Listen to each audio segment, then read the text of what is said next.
আসসালামু আলাইকুম সুপ্রিয় দর্শক, ঢাকা কাওরন বাজার থেকে সরাসরি যুক্ত আছে আমি সাব্বির খান। আজকের ইন্ডিয়ান এলসি পেঁয়াজ, মুড়ি কাটা পেঁয়াজের দরদাম জানাবো। সরাসরি আমরা যুক্ত হচ্ছি ব্যবসাদের সঙ্গে। আসসালামু আলাইকুম, ওয়ালাইকুম আসসালাম। কেমন আছেন? এই আল্লাহ পাক রাখছে ভালো। ব্যবসা প্রতিষ্ঠান চলছে কেমন? আল্লাহর রহমতে ভালো। যাক আলহামদুলিল্লাহ।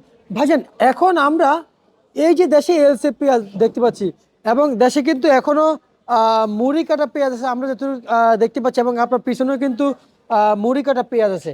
সব মিলিয়ে কেমন বুঝতেছেন আসলে এলসি কি প্রয়োজন হবে দেশে? না, এলসি পেঁয়াজ এখন গত সপ্তাহের নিউজ আমি বলছি, এখনো বলতেছি, এলসি পেঁয়াজ বাংলাদেশে এখন না আসলেও পেঁয়াজের দাম আর বাড়বে না। বাড়বে না? দেশে এখন প্রচুর পরিমাণ অহরহ গৃহস্থরা এখন মুড়ি কাটা পেঁয়াজ, নতুন পেঁয়াজ আমদানি করতেছে মার্কেটে। এত পরিমাণ আমদানি করতেছে যে মার্কেটের চাহিদা আছে, আমাদের এই কারণ বাজার মার্কেটের চাহিদা আছে 20 গাড়ি, কিন্তু কৃষকে আমদানি করতেছে 30 গাড়ি। 30 গাড়ি? এমনিতে দেশি পেঁয়াজের বাজার ক্রমে ক্রমে কমে যেতেছে। আচ্ছা আজকে আচ্ছা। দেশি পেঁয়াজ বিক্রি করলাম ভালো মানের যেটা, ওটা 45, তারপরে 42, 40 এরকম বিক্রি করছি। আচ্ছা আচ্ছা ভাই, আমি আপনার একটা বসার একটা নমুনা দেখতে পাচ্ছি যে আমি কিন্তু চেয়ারটা রেখেছিলাম এই মাঝখান বরাবর, আপনি টেনে এনে দেশি পেঁয়াজের পাশে এসে বসলেন। জি জি জি। তার মানে প্রিয় দর্শক, এটা বুঝাই কি জানেন, যে দেশি পেঁয়াজের এবং দেশ দেশ দেশ যারা দেশের পণ্য নিয়ে খুবই দেশের পণ্যের উপরে ভক্ত এবং দেশভক্ত যারা, দেশপ্রেমিক যারা, তারাই কিন্তু এই কাজগুলো করে।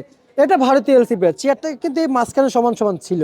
উনি কিন্তু একটু যদি দেখাই যে আসলে উনি কিন্তু এই সাইডটা চেপে বসছে, এই এলসি পেঁয়াজের পাশে বসে নেই। তার মানে আমি যেটুকু বুঝতে পারছি যে কৃষকের পক্ষে এখনো আছে মানুষ। হ্যাঁ, অবশ্যই কৃষক যদি না বাঁচে দেশ বাঁচবে না তো। দেশ দেশ বাঁচাইতে চাইলে কৃষককে অবশ্যই বাঁচাইতে হবে। আচ্ছা, তা এখন ইন্ডিয়ান পেঁয়াজ বাংলাদেশ সরকার যে পরিমাণ আমদানি করছিল, এখন আবার আইপিটা বন্ধ করে দেওয়ার জন্য আমাদের আকুল আবেদন। আচ্ছা, তা এলসি কত চলছে আজকে? এলসিপি বাজার মান ভেদ বুঝে, ভালো কোয়ালিটি আছে, নিয়ম কোয়ালিটি আছে, ভালোটা 60 টাকা বিক্রি হইতেছে। আর আপনার পিছনে যে মুড়ি কাটা? মুড়ি কাটা পেঁয়াজ 45 টাকা, 44 টাকা, 42 টাকা, 40 টাকা এরকম বিক্রি হচ্ছে। এইভাবে বিক্রি চলছে? এইভাবে বিক্রি চলছে। এটা কি মান বেঁধে বিক্রি চলছে না? হ্যাঁ, মান ভালো যেটা ওটা 45 টাকা, আর যেটা নর্মাল? একটু নর্মাল যেটা 40, 42। 40-42 টাকা বিক্রি চলছে। আচ্ছা আচ্ছা, কৃষকের যে আসা যাওয়া মার্কেটে কেমন দেখতে পাচ্ছেন?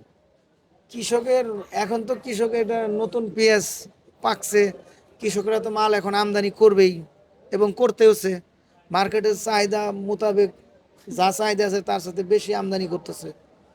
তার সাথে বেশি আমদানি করতেছে? আমদানি করতেছে। তার মানে এলসি লাগবে না? না, এলসি এখন না আসলে আর পেঁয়াজের দাম বাড়বে না তো।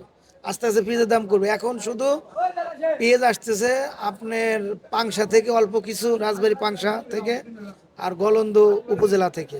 আর কিছুদিন পর ফরিদপুরে পেঁয়াজ আসবে, পাবনার পেঁয়াজ আসবে, বরঙ্গালে পেঁয়াজ আসবে, রাজশাহীর পেঁয়াজ আসবে, পাবনার পেঁয়াজ আসবে।